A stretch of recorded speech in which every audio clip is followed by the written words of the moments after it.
cette richesse. Aujourd'hui, cette richesse, hein, vous le dites quelque part aussi, est bradée à des puissances occidentales, à des exploitants étrangers qui viennent exploiter. Vous parlez aussi de ce sous-sol riche dans plusieurs pays. Vous dites quelque part que la RDC est un scandale géologique.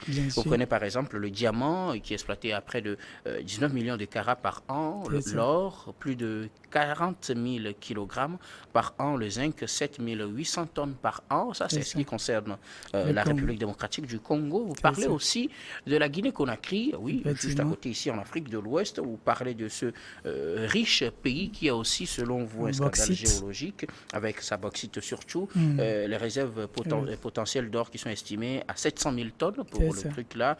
Vous parlez aussi du Niger avec son uranium et son exploitation. Vous abordez le Gabon. Tous ces détails sont à retrouver dans cette œuvre que je recommande vivement à tous ceux qui nous suivent. Le changement de paradigme en Afrique s'impose. Alors, dans votre deuxième chapitre, vous vous attaquez à ce que vous appelez mensonges dans plusieurs domaines apportés par les Occidentaux aux Africains. De quoi parlez-vous exactement? Merci beaucoup, Monsieur Guillaume. Au fait, dans cette partie, j'ai voulu faire et ressortir comment la colonisation a permis en quelque sorte d'abrutir les Africains. Pourquoi je dis ça? Vous n'êtes pas sans savoir que le système éducatif que nous avons reçu lors de la colonisation, ce n'est pas un système qui permet à l'Africain de réfléchir par lui-même. C'est un système qui permet plutôt d'endormir notre esprit. Et selon moi, c'est par cette méthode-là que les colons ont réussi à nous endormir et ils ont profité pour installer leur système qui leur permet maintenant de venir piller nos ressources et aller les transformer à leur niveau. Est-ce que c'est le système en fait qui permet qui a endormi les Africains?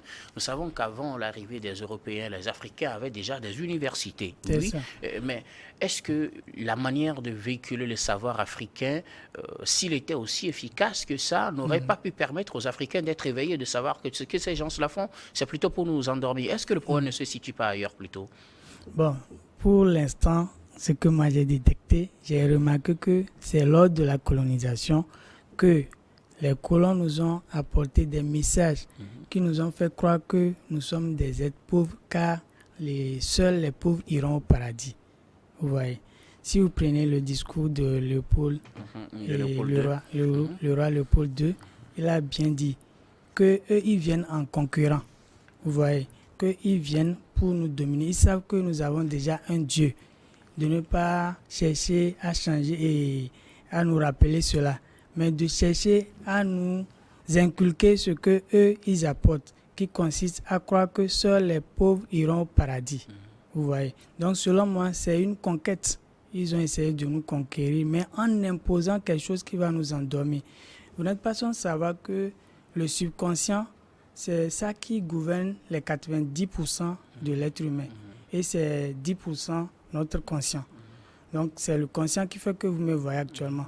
Si le subconscient qui reçoit des mêmes phrases que vous répétez plusieurs fois, après ça sera implanté et c'est ça que vous allez manifester.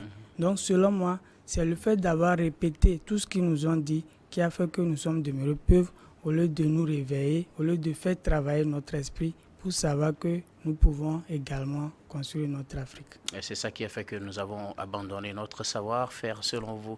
Alors, vous évoquez effectivement ce discours du roi Léopold II aux missionnaires qui se rendaient en Afrique à l'époque. Vous avez repris le discours, c'est à retrouver. En tout cas, dans ce passage, vous citez certains passages de ce discours-là. Vous dites, par exemple, « Heureux les pauvres, car le royaume des cieux est à eux.